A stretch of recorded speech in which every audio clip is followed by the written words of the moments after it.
what can we do to foster creativity? Because that's the most powerful natural resource at our disposal. Things like having good service or being on time delivery or high quality, those are just the ante to play. That's table stakes. If you really want to grow an organization and stand out and win and accelerate growth, you have to find a way to do it using creativity, because most of the other things have become commoditized or outsourced or automated. And being creative on a daily basis, that's the single most powerful way to drive entrepreneurial success. Do you have any sort of methodology or advice on like how to break people through the nebulous, ill-defined fear that just kind of seems to be floating in the air these days? 100%. Yeah, and I've thought deep and long about that. And the good news is that there are ways to reframe it, and it's largely using technique.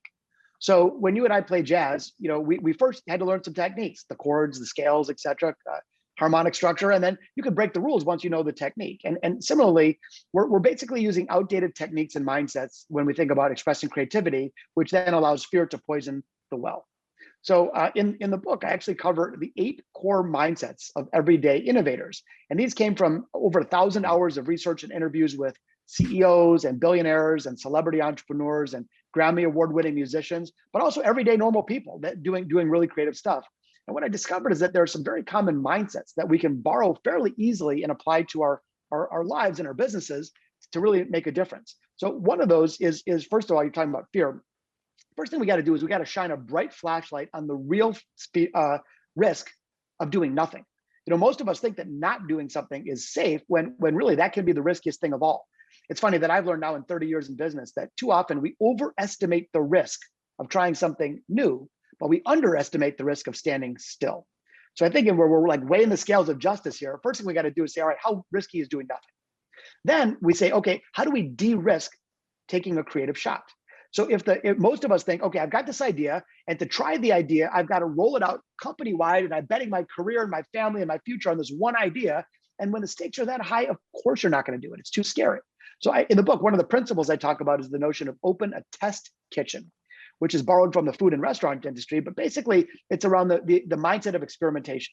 I would recommend that people are cultivating dozens of ideas all the time. And instead of like biting your lip and saying, oh gosh, I hope this one idea works, that's irresponsibly risky. Instead, try lots of little ones. Take tons and tons of little experiments. We're talking cheap and fast. Like, how can you test this idea with one customer on a Tuesday afternoon for 15 minutes and $30? And if that experiment doesn't work, so what? You didn't ruin your company. And and by the way, you're going to discard many of those experiments because the optimal number of failed experiments is not 0. If you have 0 failed experiments, you're not trying hard enough. But then when you show one that works, like, oh, that kind of paid off, you don't then like ring the bell and say, okay, we're going to do this everywhere. Say, okay, let's just double the size of the experiment. And then if that works, double the size of that experiment. So by the time you're actually getting on to doing something that really is risky, you've de-risked the creative process. So in the book, I actually cover a lot of mindsets and tactics that can help people break through that fear and really come up to the surface. And I'm sorry to go on and on, but Jeff, if I may, there's a technique, a brainstorming technique that completely removes fear. And I'd be happy to share it if you'd like. I would love if you would, please. And be, with full disclosure, I'm absolutely going to probably steal it and teach it to my students. I highly recommend it. By the way, any ideas steal away. And in fact, so I've been really thinking about brainstorming. Brainstorming was invented in 1958. And I'm sorry, like a lot has changed since 1958. But we're still using this outdated, I call it a technology. It's like a chord voicing, but it's out of date, So I've developed a whole toolkit, I covered in the book and also online, of 13 far, far better techniques for idea extraction. Frankly, brainstorming is good if you want to yield mediocre ideas. Because what happens, you share your safe ideas, but you hold your big ones back because you're too afraid. I don't want to look foolish. What if somebody laughs at me? What if the boss doesn't like my idea? So again, it's just an ill-designed exercise. Here's a fun one for you, one of 13 that I cover, but the technique, Jeff, is called role storming. Role storming. So role storming is brainstorming in character. In other words, your brainstorming is if you are somebody else. So let's say you were taking on like a real world business challenge, but instead of being you played the role of Steve Jobs. No one's going to laugh at Steve for coming up with a big idea. They might laugh at Steve for coming up with a small one. So now you, AKA Steve, are totally liberated. You can say anything you want, 0 fear whatsoever. And the way it works is really simple. Take an actual real world problem or opportunity you're trying to solve and pick any character you want. So if you have 10 people in the room, each person chooses their own character. One person could be Miles Davis. One person can be Mario Andretti. One person can be Hemingway. One person can be Kim Kardashian. You can have a villain. You can have a literary figure. You can have a supermodel. You can have a 4-year-old. You can have someone from 80 years in the future. And each person like gets in character and stays in character. And how would Miles Davis answer this question? And what you'll find is, first of all, the creativity lights up the room. Everyone's having a great time. And you push your creative boundaries without any fear whatsoever. Wow, that's brilliant. I'm genuinely, and I have a lot of guests on the show that have written books, and I don't say this often. I am genuinely going to get a copy of your book and read it. As the leader of an organization, that's half the reason I'm asking about this fear. As the leader of an organization, in my business, we try to create a cult. We use the term all the time about radical candor, radical transparency, an environment of psychological safety, but still it's just so innate. People are scared of saying the wrong thing, looking foolish, being in trouble, getting judged. And so and yet what you're looking for in any good organization is distributed leadership, which means they can't all be sitting around waiting for the best idea to come from the top. Well, you're totally right. And so I know you have a lot of entrepreneurs and leaders that listen to this podcast. And I would say that, so we talked about how you can individually come up with ideas, but what do you do as a leader? And really the key to a leader, I believe, what job number one really is helping to create optimal conditions so that the creativity of your team can flourish. If you have a 1,000-person company and only 4 people are allowed to be creative and the rest of them are just like doing their job, you're missing a natural resource that is profound. So the key is, again, rituals and rewards that support the desired outcome, which is creative ideas. Here's an example. One of the people that I interviewed in the book is this really cool guy in the UK named Trellin Restorick. You don't know who he is. He's not a billionaire. He's not a celebrity, but he's running a 55-person really cool company. And I was asking him, hey, how do you keep your people engaged and leaning into change and taking responsible risks? Well, he told me about a ritual that he does, which I just love. He tells me every week we have F up Fridays. He says the whole word, I'll just be, politically correct here. Right. F up Fridays go like this. They have a big brown bag lunch for the entire company. And one by one, each person stands up and shares, here's what I effed up this week, and here's what I learned from it. And when they get to somebody that didn't F something up that week, they're like, well, why not? What are you going to do next week? What are you going to try next week? And so what they have here is he's created a public ritual that celebrates responsible risk-taking. It acknowledges that we need some bad ideas to get to the good ones. It shows people that being an artist, being a creator is part of your job. I mean, simple ritual, and it completely lights up that team. So I think and I cover many similar examples in the book, but as leaders, I think we really got to be thinking about what can we do to foster creativity, because that's the most powerful natural resource at our disposal.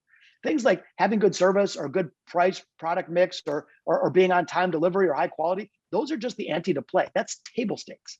And if you really want to grow an organization and stand out and win and accelerate growth, you have to find a way to do it using creativity, because most of the other things have become commoditized or outsourced or automated. And being creative on a daily basis, each person in your company, that's the single most powerful way, in my opinion, to drive entrepreneurial success. Well, and for the employee, it's, within reason, depending on your role, but across the board, I would say it's also a great way to make sure you don't get replaced by a machine, because most jobs are probably on a 20-year trajectory to become obsolete, taken as a percentage of the workforce.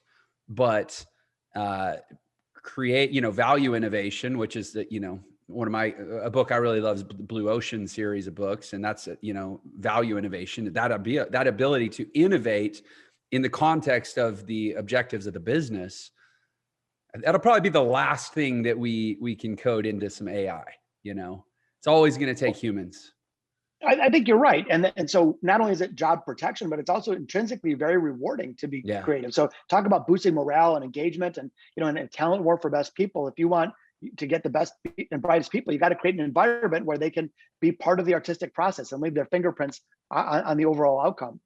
The other thing though, so when you think about blue ocean strategy, that's really good if you're a CEO. You're like, okay, I want to set the course and find my blue ocean instead of the red ocean. Awesome. But what if you're just like the head of customer service, or you're in the legal department, or you're, bolting on stuff in an assembly.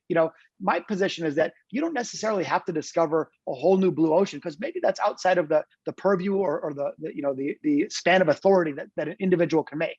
But all of us, and I mean all of us in every role, can find more creative ways to do the job. It might be finding a way to make a construction site more safe. It might be finding a way to boost efficiency or cut costs. It might be inventing a new product or service.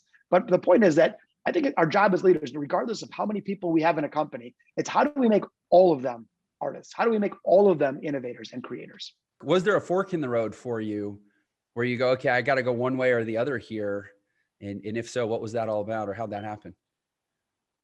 Well, so you and I both love jazz music. And for those that don't love listening to it, I think we can all agree it's kind of a cool art form, and that most of what you play is made up as you go. And if you and I played the same song in a group together every night for 10 years, every night it would be different, because we're adapting to changing circumstances. And it's sort of thrilling and dangerous in this beautiful real-time creativity thing. And it's funny, I started my career as a jazz guitarist, and you started in piano, but I still feel like I play jazz, just using different instruments.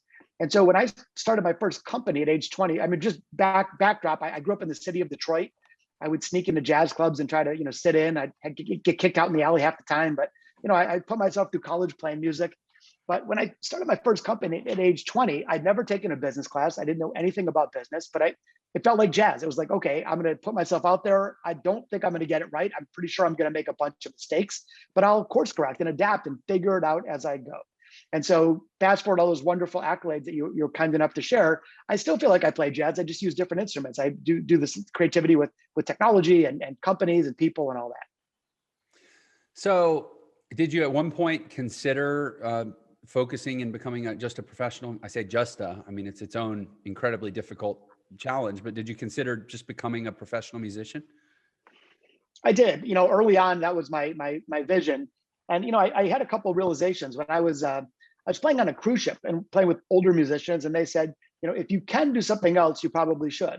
But then they said, let's drill down on that. They said, it's not that if you're capable, it's that if your soul will allow you to do anything but music, you should do it, because the sacrifices that you will need to make this a full-time permanent career are great. You're never going to be home for your kid's birthday party. You're never going to be at a New Year's Eve with your family. And so, I just decided that, could I, and then the other thing that happened to me, Jeff, is that I found there's an exact inverse correlation in when I was playing music that had artistic value, that I thought was really beautiful and artistic, I got paid nothing, or very close to nothing.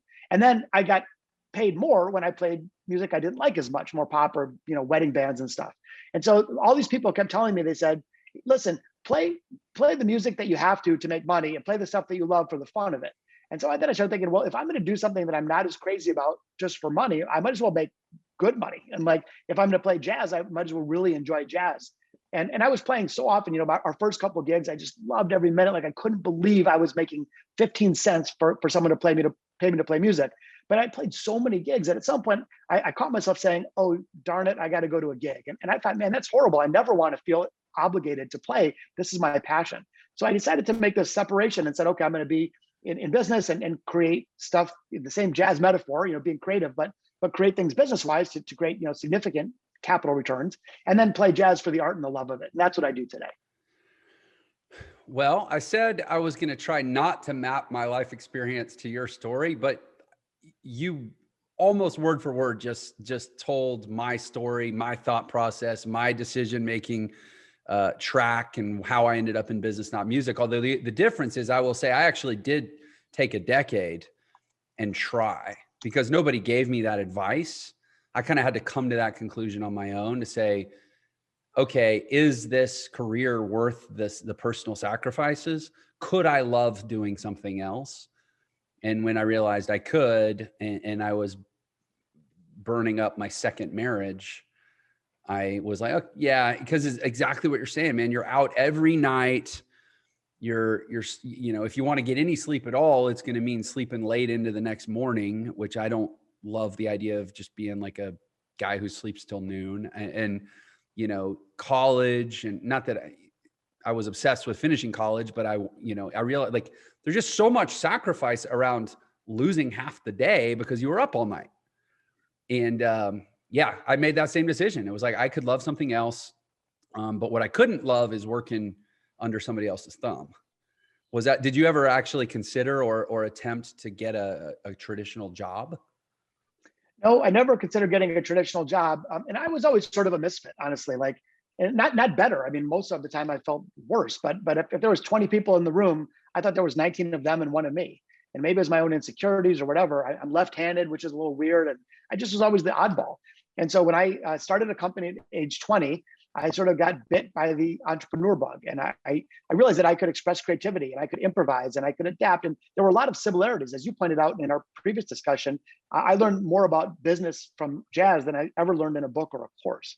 And I saw an opportunity to apply my skills and to do something bigger than myself, to create jobs. My career, I've created over 10,000 jobs to impact other people's lives, to create, impact in the community, and still continue to pursue this art form that I love and I still play today.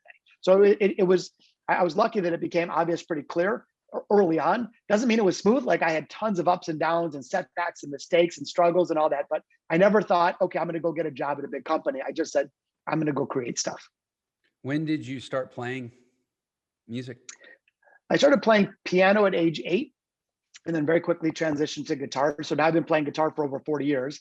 I play piano a little bit, not nearly as well as you. And I sing a little bit and play a little bass, but to me, it's just a passion. Like you're probably the same way. When you think in your life, what are the areas where you just light up, where you lose track of time, where you just, even lose track of yourself and you're just in the zone. And to me, it's either when I'm writing or when I'm playing music or when I'm, working on a company. And all the things that I hate doing, like paying your taxes and running errands and stuff, I'm terrible at, and those suck the life out of you. But playing music for me has always been one that's just a real energizer. Man, 100%. So every morning I practice piano. Usually I'm at my piano by about 5:40. I go to the gym from 4:30 to 5:30. So it's however long it takes me to get from the gym to my office. And so from about 5:40, and I try to practice an hour. Sometimes it gets compressed a little because I take my daughter to school and sometimes she has to get there early or whatever. But I do every day, Monday through Friday, 5 days a week. I play the piano. And I've started, I put my phone, I created a little mount that's above my piano, and I go live on Instagram.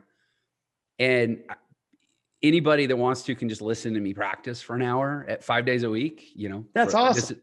It's not a plug, but anybody wants to hear me play from 5:40 Mountain Standard Time AM Monday through Friday. I'm usually practicing on Instagram. And it is so fun. It's totally what you're saying. I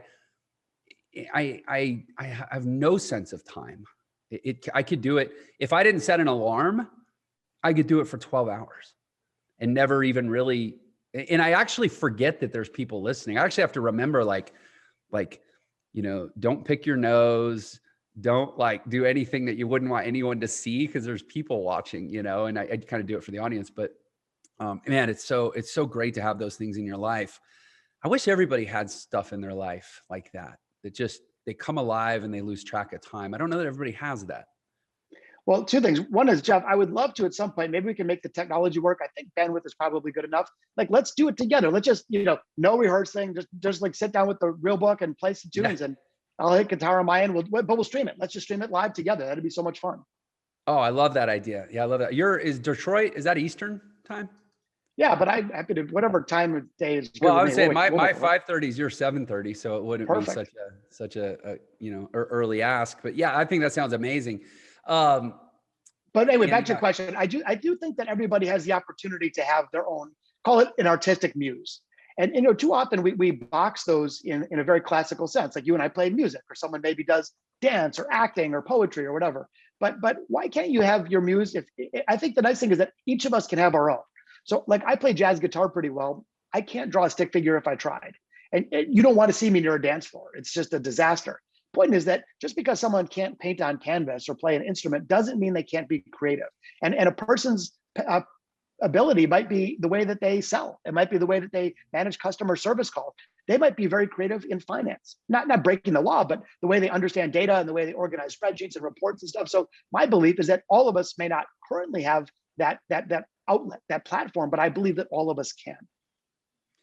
Yeah, I noticed it says that you're really passionate about that. And one of your beliefs it talks about in your biography is just this belief that everyone has incredible creative capacity. And that really that's kind of would you say that's kind of your purpose almost in this world, is to create whether it's inspiration or context or information or whatever that helps people unlock that? 100% yes. And as we get a little, I'm 50 now. I'm not that old, but we reflect on what your calling is. And for me, I really believe that I'm here to help everyday people become everyday innovators. And I just think that innovation too often is relegated to some exclusive club for billionaires wearing hoodies, and most of us can't get into that club. But I don't think we have to. In fact, I think creativity is the great equalizer. And regardless of our role or age or gender or preference, like none of that matters. We all have dormant creative capacity, me and you included. And if we can bring out even a little bit to the surface, I believe it generates a disproportionate set of outcomes. In other words, imagine, like, I'm in Detroit. What if our city as a whole was 5% more creative? What would that mean to educational outcomes, or to public safety, or to environment, or to racial justice, or to business? So I just feel that we human beings have this incredible power locked inside of us. And if I can help people unlock it, that in fact is what I hope I can do and be remembered by. And you use the word inspiration. That's a very generous word. I hope I can be inspiring, but almost more importantly, I hope I can just be practical. So in my new book, which is called Big Little Breakthroughs, How Small Everyday Innovations Drive Oversized Results, I actually tried to take a rather pragmatic approach. So it's not like, get struck by lightning and that this inspiring thing from the gods and the heavens. Well, it's more like, all right, what can a normal person do right now? What are the daily habits that you can do to stoke your creative flames? If you're in a meeting and you're stuck, what can you do right then? What mindsets, what tactics, what tool sets, what habits do you need? So I took a really again, it's fun and it's uplifting and there's fun stories and stuff, but it's very pragmatic and showing everyday people how to become everyday innovators. Yeah, I'm so inspired and grateful to have you on the show. And someone who's espousing that. I think creativity is so important. I always think like life itself is literally about. It begins with an act of creation, and it commences all through a process of creation. And honestly, the absence of creation is just death and stagnation, right? So to me, it's like if people aren't creating, you could kind of make maybe a philosophical argument that they're not even alive. Well, it's an interesting point, because I think a core tenet of being a human being is creative problem solving and imagining. That's the one thing that separates us from animals. We can imagine something in the distance and then figure out how to actually manifest that. So you're right, it's a very important act of being alive. And there are few things in life as rewarding as the expression of creativity. Then you start saying, well, what gets in the way? And the biggest limiting issue is fear, not natural talent, fear. So fear is that poisonous force that robs us of our best thinking and often restricts our creativity. Another big aspect is that we think that it doesn't count. There's a minimum threshold. Unless an idea is $1 billion idea, or it changes the world or cures cancer, it's not innovative. And that's nonsense. I mean, the whole book that I wrote is around how you cultivating small, everyday innovations can drive outsized results. And so, again, so someone might say, geez, yeah, I'm not Elon Musk. Guess what? I'm not Elon Musk either. And very few of us are. But it doesn't mean I can't be an innovator. It doesn't mean all of us can't be an innovator. You can be an innovative parent. You can be an innovative spouse. You can be an innovative lawyer or dentist. And so I hope that, and one of the things I try to dispel in the book is that, we have to achieve some level that's, otherworldly. We have to be Picasso. You don't have to do that at all. And I love capturing stories of even little nuances that people do. For example, here's one for you. On Halloween, we always carve a pumpkin. And so what do? Like everybody else, you carve it from the top. You stick your hand in there and get all the goop all over your arms. Then you got to light the candle. You stick your hand in and get third-degree burns. You carry the thing around. You got to get underneath it, and it's all slippery. So a friend of mine years back told me the simplest big little breakthrough, just an everyday idea. It's like, what if you carved it from the bottom? Blew my mind. Think about this. You carve it from the bottom, then you get to use gravity. All the gunk just comes right out. You want to light it. You put the bottom down, place the candle, put the pumpkin over the candle. No burns. You want to carry it around. You get to use the handle that nature intended. Right. So the point is that there are ideas all around us. You don't have to, invent Tesla to be innovative. We can all be innovative, even in our daily lives. Man, what an interesting example. And I was going to ask you, anecdotally, if there was anything you could share, whether it was from the book or not, to kind of illustrate the point. And then you just did. And it's such a unique idea, or I say unique, but yet it's also such an obvious idea. And my experience, and I would assume you agree, is that a lot of times you talk about that fear. Fear is like this weighted blanket that it doesn't just limit what we do, it limits what we could do because things don't even occur to us because the environment of fear is so dead. There's nothing, vital and living and thriving about it. But like, why didn't 8 million other people have that idea? That's what I always wonder is like, in a world where, it does seem at times like very few people are thinking about creation and innovation and growth and abundance thinking. And they're all, especially not to like get into politics and culture, but I mean, the last year has been the most fear-driven year I've lived through. Totally. In our society. So, you've built multiple companies. Obviously, in your venture fund, you incubate and mentor other companies. Clearly, this is a passion for you that I assume doesn't just translate into writing books for the public, but you're probably trying very hard to create this atmosphere in the companies that you work with, whether it's a company you built or a company you're nurturing. Well, I'm curious, what is well, you've already given some, but are there some more very, practical, like ground level tactics that you can implement in a company? Again, I'm asking totally selfishly, to create the environment that produces what you're describing. Yeah, for sure. So I've researched creativity in organizations for now a couple decades, and certainly practice all of these things that I preach. And I'm always evolving and tinkering and stuff. So I'm not saying it's perfect, but yeah, I've done a bunch of stuff personally, just on the outside, and then I'll share one internally. But one company that I interviewed did a pretty cool thing. They issue every year they have a Failure of the Year award. So they celebrate other stuff like the Team Member of the Year, but here they have the Failure of the Year. It's for the team or individual that had a great idea. Their numbers made sense. They went for it. It didn't work out at all. But instead of getting sent to corporate timeout, they get a standing ovation. People are clapping and cheering and slapping high five. Yeah, way to fail, man. And again, like think about the message that drives deep into the DNA of this company. So I think, again, a lot of it is just sort of reverse engineering. How do you want people to think and act and feel? And then putting rituals and rewards in place to do so. But one that I'll share that I did personally, it's kind of funny. So I started this company in 1999 called ePrize. We were sort of like half ad agency, half software company, and we really focused on digital promotions, which at the time was a very small thing. So anyway, by 2004, we were way ahead of the competitive set, which was awesome. Like, and I know most people aren't that lucky, but I was actually worried that our team would start to become too conservative and not push the creative boundaries and get complacent. And I realized that often your greatest ideas are faced when you're up against a competitor. Yeah. And since we didn't have a real world arch evil nemesis, I made one up. So I had a whole company meeting, all 500 people. I brought them together and said, all right, guys, there's a company out there that's bigger than us, faster than us, more profitable, more innovative, better clients, better investors. And I introduced them to our fake made up nemesis, the Slither Corporation. They knew it was fake. I wasn't like trying to pull a fast one, but anyway, this became part of our culture. This company that we imagined in our minds was the ideal competitor that never made a mistake, that never missed a quarter. And so this became part of our culture. So for example, Jeff, we would say things like, before Slither, I would say, hey, we need to reduce our production time. How should we do that? People would freeze up. They don't want to say the wrong thing, etc. So then we started using Slither. Later on, we'd say things like this. Our spies at Slither just got a report that they reduced 2 days out of their production time. How do you think the folks at Slither did that? And in this case, people were just liberated. And we do all these things like, hey, what's your counterpart? What's one thing your counterpart at Slither is doing differently than you? And so everyone knew, and I'm not being glib about it. I know most of us have real world competitors, but imagine for a second that Warren Buffett and Bill Gates and Mark Zuckerberg each put $1 billion on the table, and they opened up right down the block from you or whatever your businesses are, those that are listening, and said, our whole goal in life is to take you down. And we've got no baggage of the past. We have no history. There's no right way of doing things. We're going to start with a blank page. What might they do differently?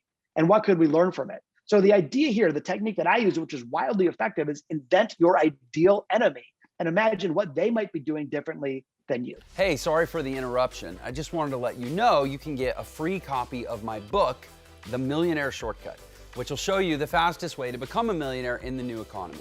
And there's a special link just for this episode in the description. So thanks for tuning in, and I hope you enjoy the rest of the episode. Anybody out there that feels like you can't afford or you don't have access, you don't know who to go to for consulting, just start a podcast and just invite people on and ask them for all their best ideas and just take notes. It's amazing. No, seriously, this is such good stuff. And it's interesting, that scenario you just described.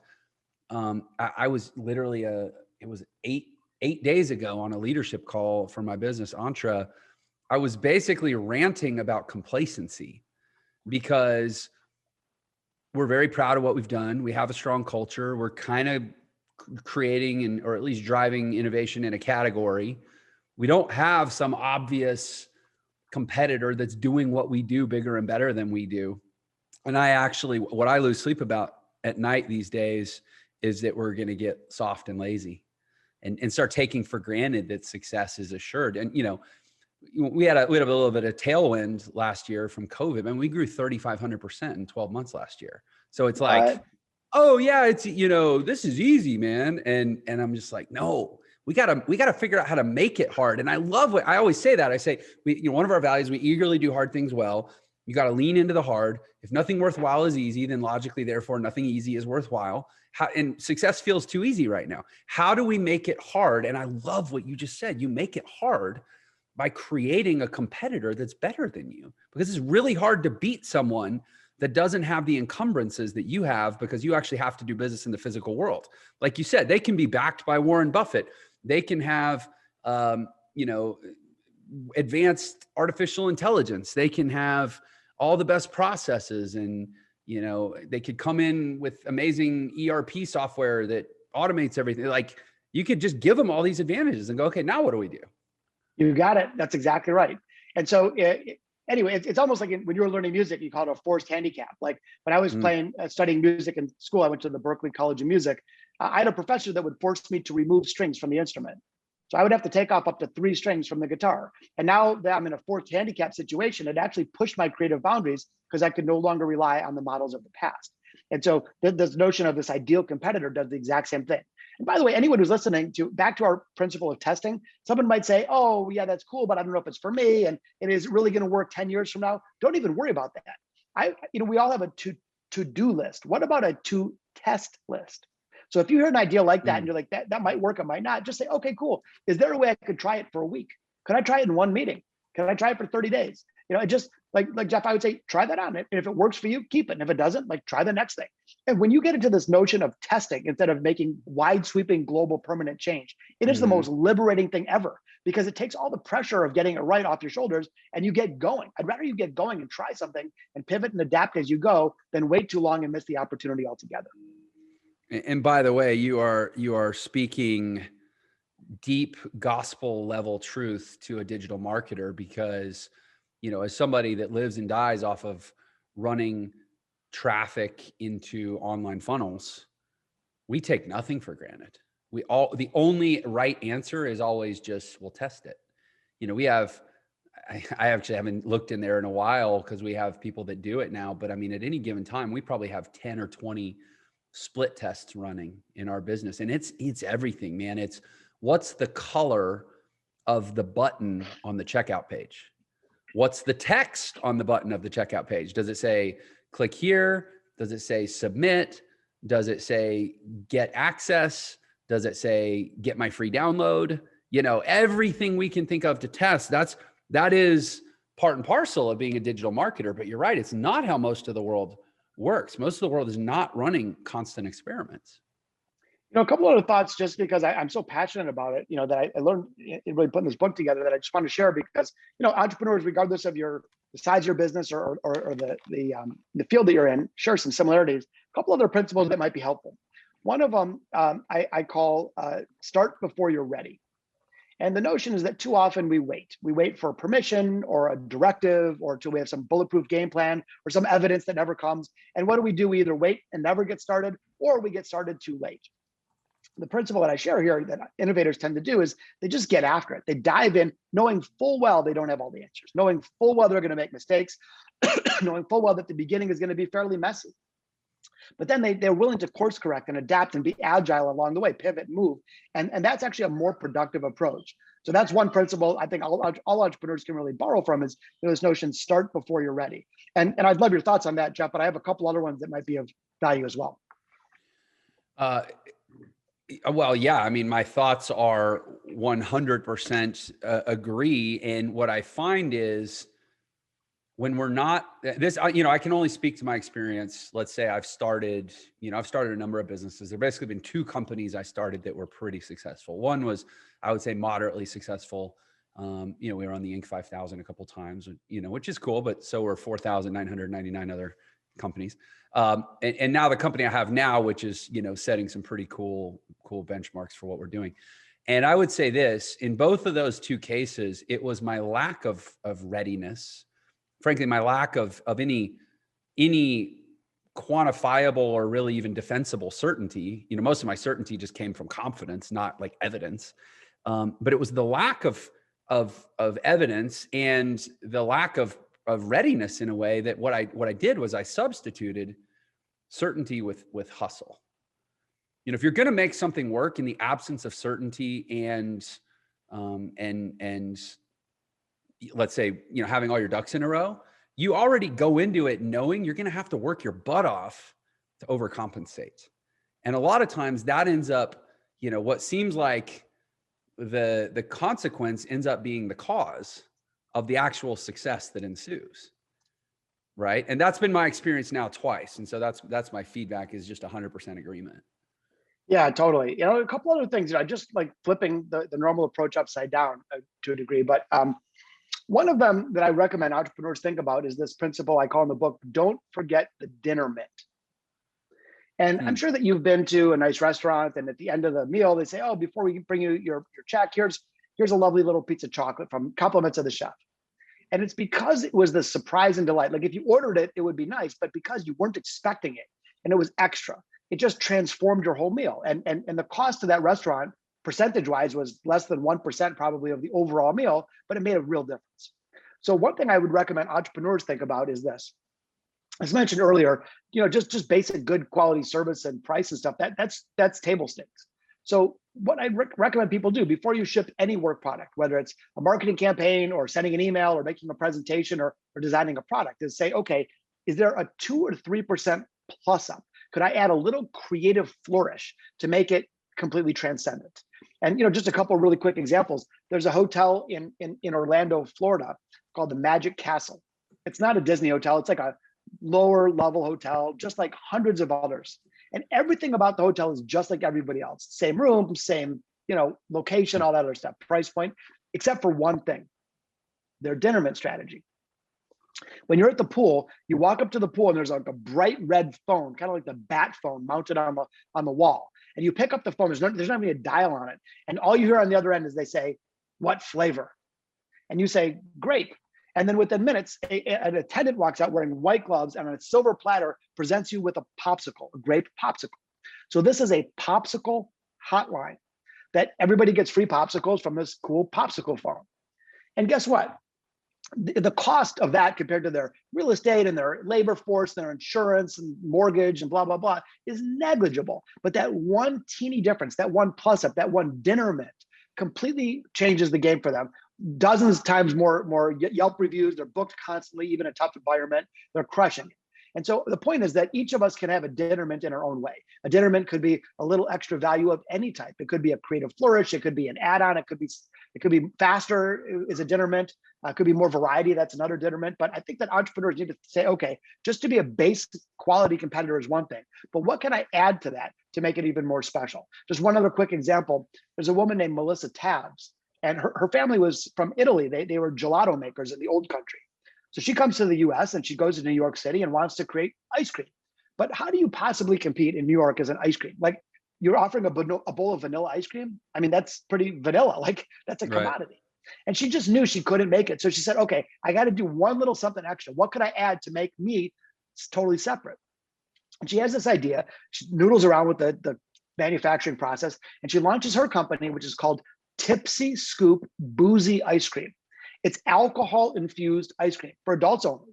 So there are flavors like, chocolate, raspberry, limoncello, and there's vodka, cake batter martini, and there's, margarita, this and that. And so all of her flavors, and again, percentage-wise of her overall cost structure, even the percentage of the alcohol in the ice cream is negligible. But now she's the one ice cream store that's different.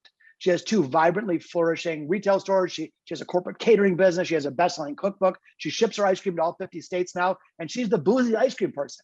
And so the point is, whatever our core business is, great, let's do good quality work. But then we got to say, what can we add to it to make ourselves really stand out? What's your dinner mint? I literally wrote down a note to myself on our next management call. I want to go around to each departmental or team leader and basically, and I'm going to actually give them a heads up. I want them to tell, say, hey, over the last 5 days or whatever, that I came up with this idea. I want to add a dinner mint to whatever my role is in the business. That's just incredible. And actually, you mentioned dinner mints. I'm sure you're familiar with, and maybe have read the book Influence by Robert Cialdini. He talks in that book about tipping at restaurants or diner. I think the study was done at a diner, and basically they said, okay, if the waitress brings a mint, if the waitress brings no mint, tips are X. If the waitress brings a mint, tips go up, X times 1.2 or something. They go up a little bit, right? If the waitress brings 2 mints, tips go up a lot more. If the waitress brings 1 mint and then goes back and gets another mint and brings it to him and says, hey, I really enjoyed serving you guys. I want to bring you an extra mint. Tips like triple. And so, and they learned this because there was some waiter that was just crushing the tips. Actually, I think it might've been a fine dining restaurant. Some waiter was just crushing the tips, and they asked him what he was doing. And he's like, oh yeah, I always go back and get him a second mint. So it doesn't just feel like it was the default. It felt like it actually came from me and it was thoughtful. The thing I love is that, this dinner mint approach, again, the whole book that I wrote, Big Little Breakthroughs, tries to dispel the myth that we have to solve wide sweeping global problems in one fell swoop, that we have to wait around until we have the perfect transformative idea. This is back to these little ideas that add up to big things. So if you said to your team, hey, I need a single idea that's going to drive revenue by 80% next month, like everyone's going to freeze up. If on the other hand, you said, hey, what's a dinner mint? Everybody show up with one little teeny add-on that we could do to make our customers more happy. Everyone will show up with ideas. So when we make the innovative process small instead of big, it's liberating. It just makes it so much better. By the way, just this dinner mint thing, I'll share one other story. Now I'm getting everybody hungry, but there's a restaurant in New York City that I wrote about in the book called 11 Madison Park. And they're like one of those Michelin rated, super, super expensive high-end restaurants. Mm-hmm. And they have an interesting strategy. They employ a team, a couple people, not a big team, called dream weavers. Dream weavers don't serve food. They don't make reservations or anything. All they do is they look for clues from people who are made a reservation, like on their Facebook page, and also when they're in restaurant, and try to create these experiences that are just unexpected and otherworldly. It's like the dinner mint on steroids. So one example is there was a family of 4 having dinner, and it started to snow, and a server overheard them saying to their young children, this is the first time they'd ever seen snow. They were in from a warm climate. So nothing else happened except behind the scenes, the Dreamweavers start scrambling around. When the family is done with their meal, they're escorted outside to a waiting limousine. Each one of the 4 people were presented with a sled, and they were whisked off to an evening of sledding at Central Park, which is they're going to remember that for 40 years. Like here we are talking about it. And so their philosophy, I'll just share real quickly, they call it the 95-5 doctrine. And the position that they have is they say, we're going to spend 95% of our resources with Terminator-like efficiency. We're going to tighten the screws, make sure everything's efficient, our buying, our supply chain, blah, blah, blah, such that we can have this 5%, which they say that we can spend, quote unquote, foolishly. In other words, that's their dinner mint budget. And they said, but our business is driven because we spend that. It's not foolish at all, because those 5% ads completely transform our restaurant in the hearts and minds of our customers. That is so genius. In a way, it kind of reminds me of profit first accounting, where, you take something off the top, like in profit first accounting, it's actually the profits as the owner, so that you can actually get paid something. Imagine that, starting a business and getting paid. You take it off the top and it forces the business to operate on what's left. And so you actually you don't wait. It's not a end of the month analysis to go, what was our profit margin this month? It's actually a beginning of the month decision. What's our profit margin going to be this month? And we're going to run the business on what's left. This is kind of the same thing. What's our operating, our efficiency budget going to be? It's going to be 95%. And maybe we would need to raise some prices, but if we're going to raise some prices, we sure as hell better be delivering an even better experience behind that. I love the way Yeah, it is. It's like, it's kind of its own forced handicap. Like you said, it's like playing guitar with a string removed. Now you're running a business on 90% of your revenue. Yeah, you got it. And back to music for a second. I mean, I think jazz is such a perfect metaphor for creativity and what a modern organization should be like. But think about this, 20, 30 years ago, the modern organization at that time was more like a classical situation. Single person, center of the room, no longer playing an instrument. And it's all about precision and alignment and accuracy. Play those notes exactly as they're written on the page. But today, the world is too complex. It's changing too quickly. There are no notes on the page, but we have to figure it out as we go. So I think the more modern metaphor for productive organizational strategy is that of a jazz combo. Small teams, messy, taking responsible risks, passing the baton of leadership back and forth, making sure you're a good listener, knowing that you're going to screw something up and having the creative confidence to recover. And so to me, I think that there's so much that you and I and other jazz lovers can really embrace. Again, that was the best teacher for me. And one of the other things that I learned about in jazz is the notion of consistent practice. So I don't know that jazz musicians are born these incredibly creative people. I don't believe I'm more creative than anybody else, but I do think I've practiced quite a bit, and I'm sure you have too. So in the book, I actually cover a 5-minute a day. That's it, 5-minute a day creative ritual. I do it every morning to get my creative juices flowing. And it's like when I was learning music, I could have a great lesson, but if I never practiced it, I would forget it quickly. But if I spent 10 minutes a day practicing for 6 months, that's how you build skill. And I tried to do the exact same thing in the book. And of course, happy to share that ritual if it's helpful. Yes, please. Which incidentally, we have 7 minutes left before you and I both have hard stops. So let's cover it, please. All right, cool. So here's what I do every morning, 5 minutes a day. I'm always tweaking it. Maybe it's not perfect for everybody, but feel free to borrow any or all of this. Here's what I do, 5 minutes. Minute number 1, I call it the Guzzle. And the Guzzle is me sort of absorbing the creative work of others. In software engineering, they always say, if you want to change the output, you got to change the inputs. So I might listen to music on YouTube, or I might read a poem out loud, or I might stare at a piece of art. I just absorb and bathe in creativity of others to get my juices flowing. Minute number 2, the highlight reel. Just like there's a sports highlight reel of yesterday's game, I spend the first 30 seconds of this imagining a highlight reel of me doing something creative in the past. And then I spend the next 30 seconds thinking about me doing something creative in the future. And this past future thing kind of, first of all, it shows me that number 1, I can do it. It's doable. And then number 2, it shows me what's possible. And the fusion of past and future really locks it in for me. Now I'm on to minute number 3. This one, I call it the unrelated problem. Doesn't have anything to do with my personal life. I might grab a headline in the news and just say, okay, what's going on today? Oh, this racial injustice in Minneapolis. Okay, so then I just start thinking like, okay, are there 6 ways that I could, if I was the police chief in Minneapolis, that I could solve that problem? And it's not designed to yield work product. It's like jumping jacks for your creativity. It's just giving you a creative problem that's outside of your worldview. You're not responsible for it. Just gives you some practice. Number 4, I call it 1 minute, the time machine. And the time machine is where I sort of project something I really want in the future. Maybe it's winning a Grammy, or maybe it's ringing the bell on the New York Stock Exchange. And then I imagine a reporter asking me, okay, what percentage of this success was tied to your meticulous, detail-oriented self, and what percentage of this success was tied to your creative self? And what this does is it elevates the importance of developing my creativity for me. And so no one's going to answer, oh yeah, it was like 99.2% skill and no creativity. Of course not. Everyone's going to say 20, 30, 40, 50% was creativity. So then I'd say, okay, if the outcomes that I really want require that big of a percentage of effort tied to creativity, it's kind of important that I prioritize it myself. And then the last thing I do for the last 1 minute, again, these are all 1 minute long, I call it the sprint. So now that my juices are flowing, I pick anything in my actual life. Maybe I'm trying to drop 5 pounds because I drank and ate too much during COVID. Maybe I'm trying to close higher numbers in my business or whatever. And I just say, okay, how many ideas can I come up with? It's going for quantity, not quality. 60-second timer, go. And in 60 seconds, can I come up with 14 ideas? Can I come up with 30 ideas? And it just rapid fire sprint. And so again, these are each 1 minute. You got the Guzzle, the highlight reel, the unrelated problem, the time machine, and the sprint. I do that 5 minutes a day, and I'll tell you what, I'm fired up. My day is creative from morning to night as a result. When do you do that? Like what, I guess if I don't know how structured you are, but do you have a certain time you wake up, and then at what time do you actually do that exercise? Is it like very first thing, or do you brush your teeth first, or what? Yeah, I'm not that, certain people are better. They want to lock an exact time. I'm more fluid about it. So I just do it sort of when I can.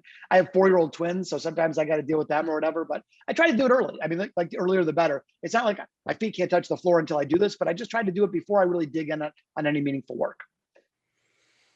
I like that. I wrote down those notes as well. This is such a, you said earlier that your intention here is, in contrast to the word inspire, it was to take a very practical approach. And I think that has come out in spades through this conversation. I mean, this is like, I have a laundry list now of like practical things. And look, I'm a pretty creative, already pretty inspired person. And I'm like, oh my gosh, there's so much more I could do to optimize myself for creativity. This has just been amazing, man. I actually wish we didn't have to wrap it, but unfortunately we do. Let me say thank you, because you've just given me I'll spend the next year trying to integrate all these nuggets. Well, thanks so much, brother. What a privilege and an honor to be with you, and what a great conversation. 2 things I just want to say before we hang up. One is, I really want to do this jam session. Maybe those listening, text or send notes to us. We'll encourage us out, but let's set it up. Like, I'll wake up early. We'll do a 7:30 a.m. live jam session. We'll play on some standards and have some fun. So I'm really excited to do that with you. And number 2, for anyone listening, my heart is in this book, not to drive commercial success, but just to provide value. And so what I would encourage people to do, if they get a chance, check out biglittlebreakthroughs.com. If you want to buy the book, awesome. But if you don't, no big deal. But even if you don't, there's a free creativity assessment. There's downloadable worksheets. There's a quick start guide. There's a bunch of practical tools like we talked about today that I think can be helpful for you. So just check out biglittlebreakthroughs.com. If you do want to buy the book, by the way, on the audiobook, I read it myself, but I also played a little jazz guitar in between each chapter. I figured I'd put a dinner mint strategy to work. But anyway, Jeff, thanks again. What a privilege to be with you here today. Yeah, fantastic. I'm looking at the website right now. He's got really amazing testimonials, amazing content, so much value, man. You may be creative, but you're also clearly one of those people that doesn't get lost in the creative ether, and you actually sit down and get a lot of work done. So great, man. This is amazing. Yeah, this is great. And what about social media? Is there any other channel that, whether it's social or a personal, like a blog, or anything else you'd like people to be able to contact you through? Sure. Yeah. So I'm on social media on all my channels. It's just my name, at Josh Linkner, which is Linkner. So at Josh Linkner. And my website is just my name, joshlinkner.com. If anyone wants to email me, my direct email is just my name, josh@joshlinkner.com. And I like to just sort of pour love out in the world. I don't keep score. Anything that I can do to be helpful to anyone is my pleasure. So yeah, I'd love to hear from anybody listening, and any way I could be helpful, that'd be awesome. Yeah, by the way, if you've been a listener to my show, this isn't the first time you've heard somebody say something to the effect of, I don't keep score. I just like to give as much value as I can. And we've heard it enough that I'm starting to deduce that that's actually part of the formula. For, it's like Zig Ziglar said, right? You can have everything you ever want if you help help enough other people's dreams come true. If you love entrepreneurship, then you'll want to keep watching.